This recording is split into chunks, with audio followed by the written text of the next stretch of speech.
नमस्कार दोस्तों, एक नई कहानी के साथ हमारे चैनल पे आप सभी लोगों का स्वागत है। एक डॉक्टर बड़ी तेज़ी से हॉस्पिटल में घुसा। उसे किसी एक्सीडेंट के मामले में तुरंत बुलाया गया था। अंदर घुसते ही उसने देखा कि जिस लड़के का एक्सीडेंट हुआ है उसके परिजन बड़ी बेसब्री से उसका इंतज़ार कर रहे हैं।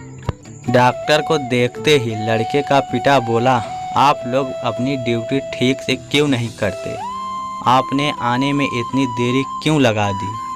अगर मेरे बेटे को कुछ हुआ तो इसके जिम्मेदार आप होंगे। डॉक्टर ने कहा, आई एम सॉरी, मैं हॉस्पिटल में नहीं था और कॉल आने के बाद जितना तेज़ी से हो सका मैं यहाँ आया हूँ। कृपया अब आप लोग शांत हो जाइए ताकि मैं इलाज कर सकूं।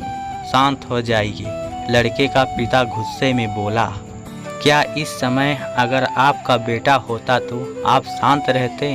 अगर किसी की लापरवाही की वजह से आपका अपना बेटा मर जाए तो आप क्या करेंगे? पिता बोले ही जा रहा था, भगवान चाहेगा तो सब ठीक हो जाएगा। आप लोग दुआ कीजिए, मैं इलाज के लिए जा रहा हूँ। और ऐसा कहते हुए डॉक्टर ऑपरेशन थिएटर में प्रवेश कर गया। बाहर लड़के का पिता अभी भी बुदबुदा रहा था। सलाह देना आसान होता है, जिस पर बीतती है वही जानता है। करीब 1.5 घंटे बाद डॉक्टर बाहर निकला और मुस्कुराते हुए बोला, भगवान का शुक्र है, आपका बेटा अब खतरे से बाहर है। यह सुनते ही लड़के के परिजन खुश हो गए और डॉक्टर से सवाल पर सवाल पूछने लगे। वह कब तक पूरी तरह से ठीक हो जाएगा?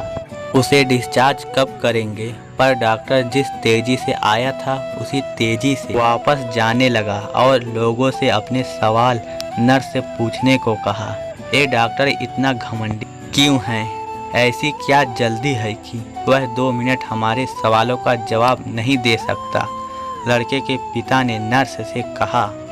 नर्स लगभग रुआसी होती हुई बोली, आज सुबह डॉक्टर साहब के लड़के के एक भयानक एक्सीडेंट में मौत हो गई और जब हमने उन्हें फ़ोन किया था तब वह उसका अंतिम संस्कार करने जा रहे थे और बेचारे अब आपके बच्चे की जान बचाने के लिए अपने लाडले का अंतिम संस्कार करने के लिए वापस लौट रहे हैं। यह सुन के लड़के के परिजन और पिता चुप हो गया और उन्हें अपनी गलती का एहसास हो गया। दोस्तों, बहुत बार हम किसी सिचुएशन के बारे में अच्छी तरह जाने बिना ही उस पर रिएक्ट कर देते हैं, पर हमें चाहिए कि हम खुद पर नियंत्रण रखें और पूरी स्थिति को समझें, बिना कोई नकारात्मक प्रतिक्रिया ना दें, वरना अनजाने में हम उसे ऐसा ठेस पहुंचा सकते हैं जो हमारा ही भला सोच रहा हो।